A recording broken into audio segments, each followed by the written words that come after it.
Salut les self-prénovatrices, salut les self-prénovateurs, j'espère que vous vous portez super bien.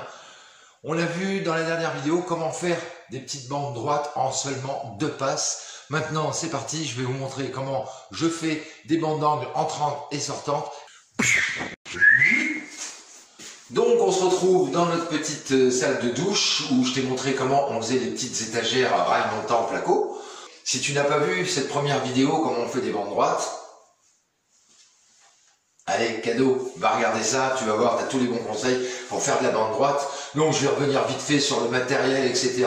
Des couteaux toujours droits, propres, nickel. Pour la pâte, le même principe, je prends du tout prêt. Là, c'est des bandes d'angle pour débutants. Donc, pâte toute prête, pareil, quand on ouvre le couvercle, on nettoie le couvercle et on pose plus rien dessus. Et au fur et à mesure qu'on descend dans le pot, on racle le tour du pot, on met au milieu, comme ça, il n'y a plus rien qui risque de sécher et tomber à l'intérieur de ta pâte et souiller ton super travail. Alors, pour les bandes d'angle, tu auras besoin de bandes armées. Calico, pareil, mais avec, tu vois, à l'intérieur, 2 petites bandelettes de métal. Ces petites bandelettes de métal, quand tu viens plier, eh bien, il y en a une qui va recouvrir le haut de ton angle et l'autre le bas de ton angle. Quand c'est des angles intérieurs et des angles entrants, eh bien, tu mets pas de calico armé. Le calico armé, on les met que sur les bandes à angle sortant. Et comme ça, ça évite quand tu risques de faire taper quelque chose sur le bord, que ton angle casse tout de suite. Voilà, allez, je t'approche sur taille. J'ai déjà fait ma première passe, elle est sèche, c'est pour te montrer, après c'est à toi de t'entraîner. C'est pareil que pour les bandes droites, on passe une fine couche sur le bord, ok. Ensuite on vient plier son calico, forcément on l'a taillé à la bonne distance. On pose son calico et ensuite on vient racler le surplus de pâte, c'est pareil. On rassemble au milieu. On racle le surplus de pâte, on rassemble au milieu, on reprend, on remet dans le milieu de son seau et on regarde s'il y a encore besoin de le faire, etc. jusqu'à ce que ce soit nickel. Dessous, ben c'est pareil, pâte légèrement ici, pâte légèrement dessous, on plie le calico, on vient le poser, hop, on vient tirer dessus. Alors, si des fois ton calico il commence à se balader avec ton deuxième couteau, tu bloques ton calico à un endroit, et hop, tu viens racler, tac, pareil, milieu, dans l'autre sens, hop, milieu, on récupère dans le milieu du seau. Voilà. Donc ça, c'est la première passe. Une fois que ta première passe est faite, ta petite cale à poncer ou une petite feuille de papier de verre, et tu viens enlever le surplus sans non plus tout enlever. Évite de laisser des gros tas de pâte, mais si des fois tu as laissé des gros tas de pâte qui dépassent un peu à droite à gauche, petit coup de papier de verre, rapidou, tac tac tac, hop, et tout de suite on passe à la seconde passe. Donc pour la seconde passe, mais on est toujours dans cette salle de douche. Là derrière, pareil, 3 étagères. La seconde passe est déjà faite, elle n'est pas encore poncée, mais je te montre de plus près. Allez, c'est parti. Bon, bah pour la seconde passe, pareil, même tarif, même punition. On prend de la pâte, on étale, voilà, on en prend et on vient étaler ici, dessus, voilà, histoire d'avoir une couche suffisamment épaisse pour masquer le calico. Et s'il faut, tu vois, on vient dépasser un peu sur les anciennes plaques de placo pour faire ta jonction. Pareil au-dessus, pareil au-dessous, on lisse bien pour essayer d'avoir un angle le plus propre possible. Alors quand je dis le plus propre, ça sera pas tout de suite fini, il y aura besoin de ponçage. Voilà, on voit ici, bon ben voilà, on voit que ça se lève un peu, on voit qu'il y a un peu de pâte qui dépasse.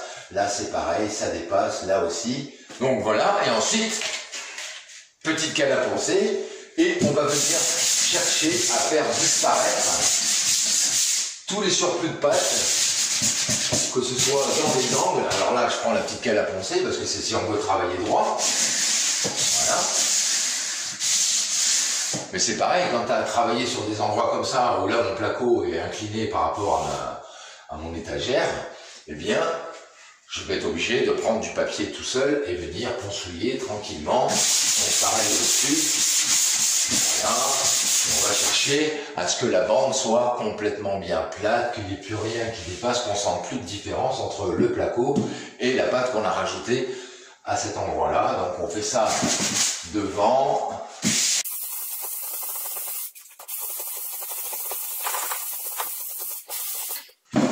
Voilà, après, il faut que ta bande, elle soit quasiment nickel, qu'il n'y ait plus rien qui dépasse, et ça va te permettre de voir s'il reste des endroits où il faut que tu refasses une troisième passe. Alors là, pour les bandes d'angle sortantes, en général, moi je fais 3 passes parce qu'il y a toujours, c'est toujours à refaire, surtout sur des petites distances comme ça. En plus, là, t'as vu, c'est une pièce qui est un peu exiguë, donc on n'est pas toujours à l'aise. Et là, il faudrait que j'ouvre une porte pour accéder, pour pouvoir bien reprendre le bord de ma bande, donc c'est pas toujours facile. Donc là, en général, pour ces courtes distances, 3 passes. Là, donc, je viens de te montrer la deuxième passe. Maintenant, je vais te montrer des bandes sortantes qui sont verticales, donc sur des grandes longueurs, mais tu vas voir, le principe reste le même. Alors maintenant, je vais te parler des angles entrants. Alors, tu ne dis à personne, mais je vais te donner un petit secret pour faire tes bandes d'angle entrantes sans t'enquiquiner. Donc, tu vois ici, là, ça me fait beaucoup de bandes à faire. T'as vu, là, j'ai 5 étagères. J'aurai 30 petites bandes d'angle à faire, là, sur le côté. Voilà. Alors, en fait, moi, ce que je fais, c'est que je mets directement du silicone acrylique entre mes plaques. Voilà.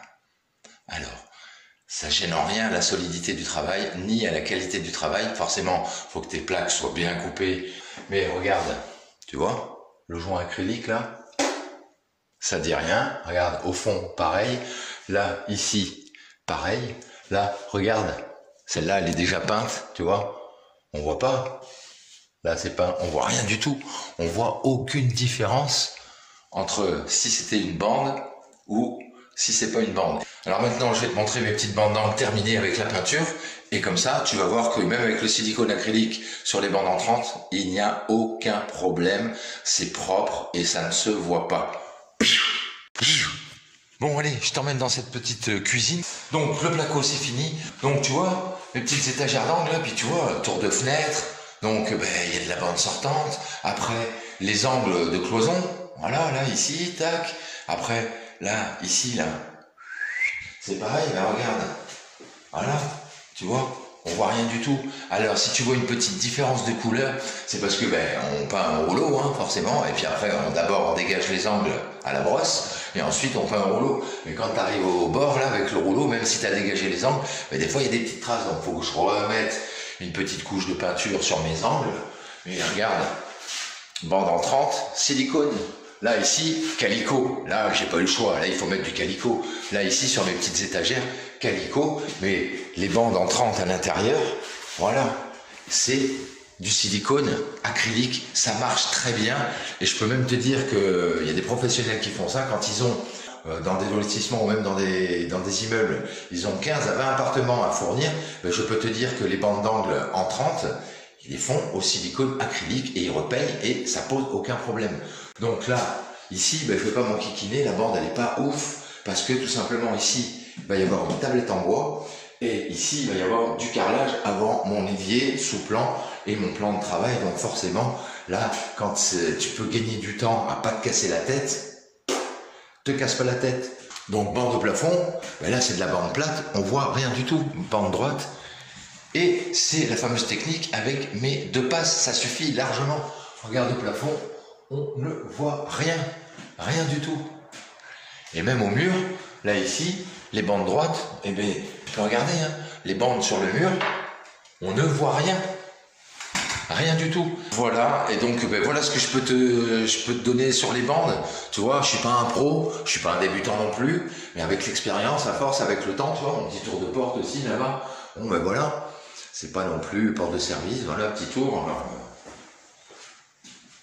Voilà, tac, tac, tac. Je te remontre un petit peu, voilà mes petites étagères. Bon, voilà les petits chéris, cette vidéo est maintenant terminée. Tu n'as plus aucun secret pour faire des bandes entrantes et sortantes. Alors, ce sont que des conseils. Moi, je te dis, ça marche pour moi.